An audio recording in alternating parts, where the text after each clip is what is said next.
This is Chapters from Out of the Best Books, where we hope to offer up new insights to the curious believer in the gospel of Jesus Christ. I'm your host, Cole Wissinger. Today we open the pages of a new book called Habits of a Peacemaker, 10 Habits to Change Our Potentially Toxic Conversations into Healthy Dialogues. It's an important handbook for anyone wanting to build bridges of understanding, be more Christlike in conversation, and to take down fear of offense.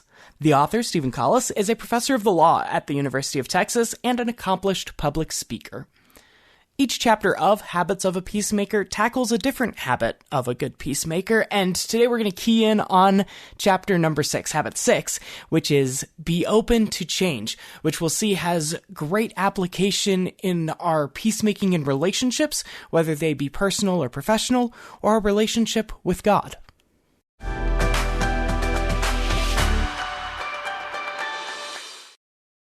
Years ago, newlyweds Mark and Tracy moved into their one-bed, one-bath apartment. This story is true and shared with their permission, but I'm changing their names to protect their identities. You'll see why soon. They were young, in their early 20s, still in college, so neither had lived before in a place where they needed to worry about the maintenance of appliances or fixtures around the house. Their parents had tried to teach them, but, as with most young people, Mark and Tracy had only absorbed a fraction of the lessons their parents had tried to pass on. When they moved into their new place, Mark had been adamant that they not have a plunger in the house. He was a bit of a germaphobe and found plungers disgusting. He didn't want one around, and nothing was going to change his mind. Tracy thought it was a bit strange. Her family had always had a plunger around, and they had always made good use of it. But she figured it wasn't worth a fight, so she let it go. One evening, she was in the kitchen cleaning up from dinner. She had not eaten much of her chicken breast that night, so most of it was still left on the plate. Glancing down at the sink, she decided it was too big to shove into the food disposal. Somewhere from the recesses of her mind, she recalled her mother when she was a child telling her that it was okay to sometimes put food down the toilet. Years after this incident, she realizes that whatever she thought her mother had told her, it wasn't that, or it was a very specific situation where putting food in the toilet might have made sense. She walked to the toilet and scraped the chicken off the plate. It slid into the water and nestled into the bottom of the bowl. Tracy didn't hesitate. With 2 fingers, she pushed the flush handle. The chicken vanished into the hole at the bottom, but the water started backing up almost immediately. The bowl filled most of the way, then paused. She instinctively looked to the side of the toilet for the plunger. Nothing. She paused, considering the water, knowing that the chicken breast was lodged somewhere in the pipes. It occurred to her that if she flushed again, it might force the clog down. That must have been what Mark's family did when they faced backups, she figured, since they didn't use plungers. She reached for the flush handle and pushed it again. The increased water in the bowl didn't force down the chicken. Instead, the water rose rapidly. Its surface reached the lip of the bowl within seconds. Tracy had no idea what to do. She fiddled with the flush handle, but that didn't slow the flow. The water spilled over the porcelain. "Mark!" she screamed. Another memory flashed into her mind. Aside from seeing her parents use a plunger as a kid, she recalled her dad tinkering with the back of the toilet. She yanked off the tank lid and dropped it to the floor. Mark appeared at the bathroom door. "What's up?" he said in his normal, soft-spoken voice. Then, when he saw the water flowing over the lip of the bowl and flooding the floor, he raised his voice. "What the—" "We have to shut it off!" Tracy yelled. "Help me!" She pulled the float up and yanked it out from the tank. "What are you doing?" Mark yelled. "The chicken clogged the toilet." "Why is there chicken in the toilet?" Mark said. He stepped in the growing puddle on the floor to join Tracy at the tank. The bathroom was barely big enough to hold both of them. "And why are you yanking stuff out of the tank?" "I'm just trying to stop it." "That's not how you do it." "Then help me. Get out of the way." Tracy backed against the wall and sidestepped to let him pass. He immediately bent to the wall and reached behind the toilet. Tracy watched him turn something. "You have to shut off the water at the valve," he yelled. "It's still flowing out of the toilet," she said after he stood straight. "That's because you ripped the stopper out when you yanked out the float arm." He plunged his arm into the tank and pressed the flapper against the bottom. The water finally slowed. "Well, how was I supposed to know?" Tracy said. "Why were you doing this anyway?" "I thought I could flush chicken down and it got clogged," she said. "Why would you flush chicken down the toilet? Put it in the garbage disposal." "It was too big." "Then put it in the trash can. We need towels." "Hey," Tracy said, yanking a couple of towels off the rack and dropping them into the water. "This only happened because we don't have a plunger." "It happened because you tried to flush an entire chicken down the toilet and then kept flushing until the water overflowed. I wouldn't have kept flushing if we had a plunger." The argument continued for some time. Eventually they fixed the toilet and cleaned up the mess. In case you're worried about it, Mark and Tracy are still married. Tracy understands much better how a toilet works, and that, whatever her mom was teaching her all those years ago, it wasn't to put giant pieces of uneaten food in the toilet. And what is important for our purposes is that Mark changed his mind about having a plunger in the house. They now have one in every bathroom. Although he and Tracy may still quibble over who was at fault in the great toilet fiasco of their first year of marriage, he acknowledges that having one available is probably a good idea. We can all learn from Mark and Tracy.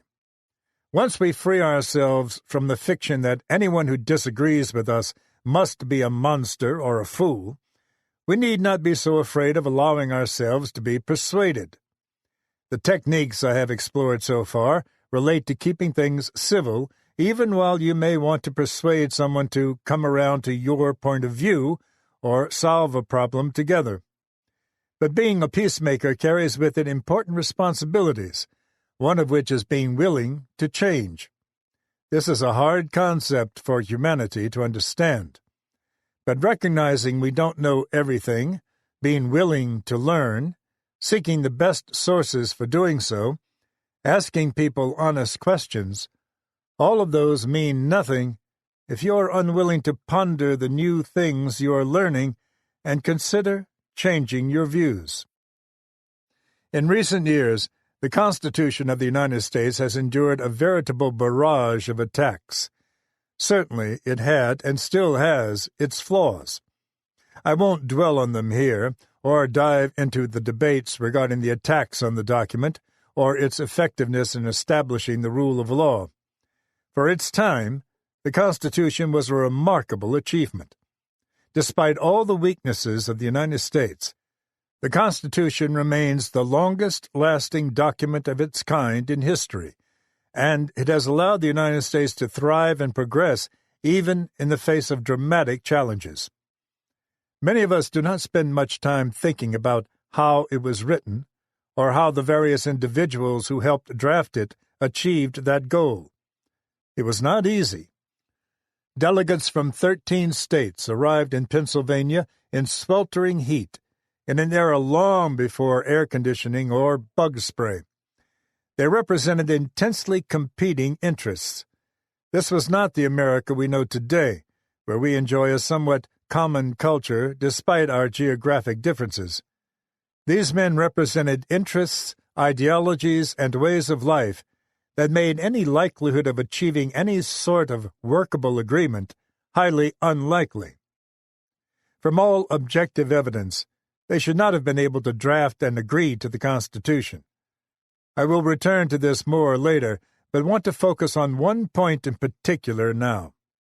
Legal historian and scholar Derek Webb dove into the history of the Constitution's drafting, not to look for the meaning behind various provisions, but instead to try to understand how these various delegates could have possibly set aside their differences long enough to achieve what they did. By any standard, it was remarkable. As he explains, the delegates devised rules to free the delegates to float new ideas, change their minds, alter course, and flexibly respond to new arguments, evidence, and proposals without fear of recrimination. They agreed not to keep an official record of the votes of individual delegates. George Mason supported the rule because if a record was taken, it would be an obstacle to a change of them on conviction. As Webb explains, if delegates knew their votes were being recorded for posterity, simple pride might very well have prevented them from yielding to new information or better arguments. The second rule was related. All the proceedings were to be secret. Delegates could not publish them in newspapers or write home about them in letters. Finally, the third rule allowed any delegate to move to reconsider any vote that had already been taken. If new ideas presented themselves or new coalitions formed, any member could ask the convention to revisit a topic already discussed and voted on. Think about the effect these three rules had on the convention. No one was watching. No one was waiting with their social media account or smartphone to catch one of the delegates if they changed their mind on a given topic. This made them free, in a way too many of us today are not free. They could change their minds, consider new information, listen to increasingly sophisticated arguments, think through the implications of their decisions and adjust accordingly, and search for the best solutions available. One gem Webb discovered in his research was a remark from James Madison nearly 40 years later, in which he recalled the effects of the rules on the convention.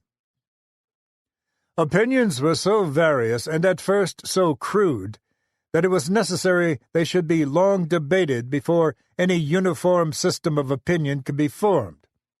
Meantime, the minds of the members were changing, and much was to be gained by a yielding and accommodating spirit. Had the members committed themselves publicly at first, they would have afterwards supposed consistency required them to maintain their ground, whereas by secret discussion no man felt himself obliged to retain his opinions any longer than he was satisfied of their propriety and truth, and was open to the force of argument. We may not like all the decisions the founders made when drafting the Constitution, but we can learn from the rules they crafted. Retaining the ability to change our minds is a critical practice of peacemakers. Being open to more truth is pointless if we are not willing to allow that truth to affect our thinking. I also want to highlight the biggest impediment the delegates faced to changing their mind, as flagged by Madison. Their concern was that once they had committed themselves publicly, as politicians, it would have been almost impossible for them to change their minds. Then, as now, they would have been accused of inconsistency and flip-flopping. That is a legitimate concern for politicians clamoring for every vote they can get. But here's the key. Most of us are not politicians. Some of those reading this book may be, but for most of us, we do not need to worry about public condemnation or voters being upset that we are pulling the wool over their eyes. For most of us, seeking the truth and being persuaded by it will not lead to career ruin. What it will lead to is progress and dialogue that we allow to be constructive. One of the more remarkable pairings in recent years was found in an opinion piece written by Nadine Strossen, former president of the American Civil Liberties Union, ACLU, and Kristen Wagoner, current president of the Alliance Defending Freedom, ADF. The two organizations could not be more different. And on many of the most divisive issues of our day, the two women hold positions that could not be more dissimilar. Abortion, gay rights, schooling, the role of government, constitutional interpretation, gun rights, taxation, affirmative action, immigration. They likely have as many disagreements on those issues and many others as anyone in the country. But one thing they do have in common is a belief that government should not regulate speech except in narrow circumstances. Strawson has written several books about it and has become an important thought leader on the topic. One of her primary theses is that attempts to regulate speech almost always result in harming the very people the regulators are trying to protect. Waggoner has been litigating cases on the issue for many years, including in the United States Supreme Court.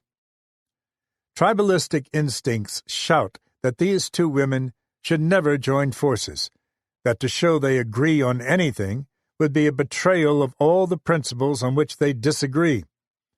After the U.S. Supreme Court issued a landmark decision related to free speech in the summer of 2023, the two decided to pen an op-ed together that would explain why the ruling was correct.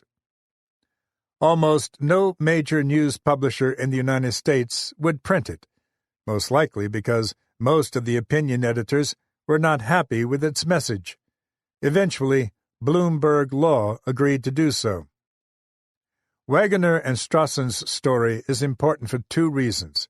First, it shows us that there are people willing to set aside their groups for principles they know are true.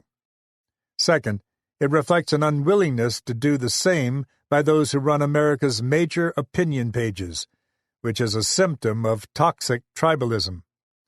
We can all better follow this particular habit of Strawson and Waggoner. I emphasize the term toxic tribalism because not all tribalism is necessarily bad. As Professors Dominic Packer and J. Van Bavel explain in their book, The Power of Us, oftentimes the very human tendency to form and stay loyal to groups is not necessarily a bad thing. Much depends on the nature of the group. For example, human beings regularly align with charities, non-profits, and religious groups to perform much-needed service all over the world. And staying loyal to those groups allows them to achieve much more collectively than any of the individuals involved could have ever achieved on their own. Human beings developed an instinct for tribalism for a reason. It allows for protection, social cohesion, group productivity, and achieving in numbers that which would never be achieved solo. Tribalism by itself is not an inherent negative, and in fact, remaining true to our tribe when our principles demand it is another habit peacemakers regularly employ. Toxic tribalism, however, can be quite problematic. For example, when a tribe adopts the practice of suppressing dissenting voices, or a cult mentality in which members seek only to affirm one another's worldview, tribes can become poisonous. If they adopt a worldview that anyone who is not part of the group is an enemy, it can lead to many of the problems we see in today's modern politics. Strawson and Waggoner's example is important because each woman belongs to a group that arguably includes some people who have adopted a more toxic mentality. But neither woman caved to that mindset. They remain true to their tribe when principle demands it, but are willing to build bridges with others when those same principles demand that.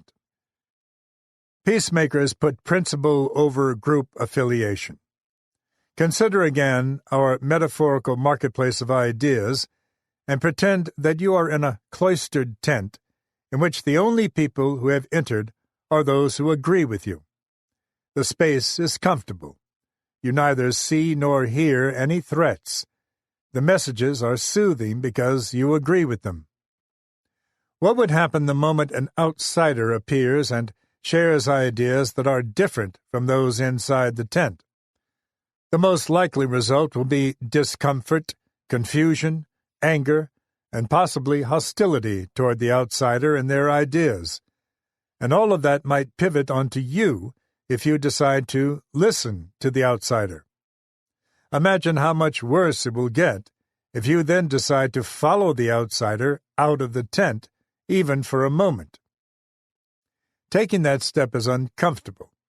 It risks alienating us from those in the tent in which we feel the most secure. It leaves us alone.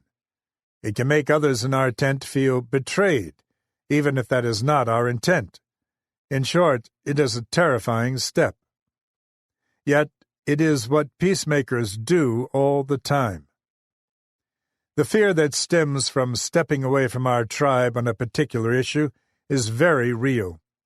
The consequences can be real as well. Our tribe might turn on us. Other tribes likely will refuse to accept us. The result is that we may end up standing alone. When you find yourself in that situation, know that standing alone is often the mark of leadership. In an article for the Stanford Social Innovation Review, researchers Jacqueline Novogratz and Ann Welsh McNulty explored what they found to be the single most common characteristic of people who are leaders, who are driven to direct or redirect their lives, to tackle seemingly intractable problems, and to stay true to their values in the face of enormous challenges. That characteristic was moral courage. They defined moral courage as the commitment to act upon one's values regardless of the difficulty or personal cost. At the end of the day, peacemakers are leaders. They acknowledge how little they know. They seek truth and knowledge from a variety of sources. They listen and ask questions of those with whom they disagree. They are willing to change their minds, and when they finally do reach a conclusion on a particular issue, they stand up for it, even if it means standing alone. Do not fear to concede reality. If fear of our tribe turning on us were all we faced, we might be able to overcome it. Sadly, other terrors lurk in the night. One of the most common is the worry that if we concede a proven reality, it might undermine our deeply cherished positions. This often leads to individuals taking absurd positions, even when all the evidence proves them wrong. That, in turn, leads to them losing credibility or resorting to gaslighting to avoid discussing proven realities. We do not need to do this. It may be our natural tendency because we're fearful that acknowledging certain facts may prove that our preferred positions are wrong. But peacemakers overcome that fear. Do not be afraid of truth. If someone proves a fact that you know in your heart is correct, concede that it is true. Then engage in whether it is a fact that matters. If it does, be willing to consider changing your mind. If it does not, explain why. But don't lower the level of discourse or make yourself appear to be a fool by denying reality. Taking that road will lead you nowhere.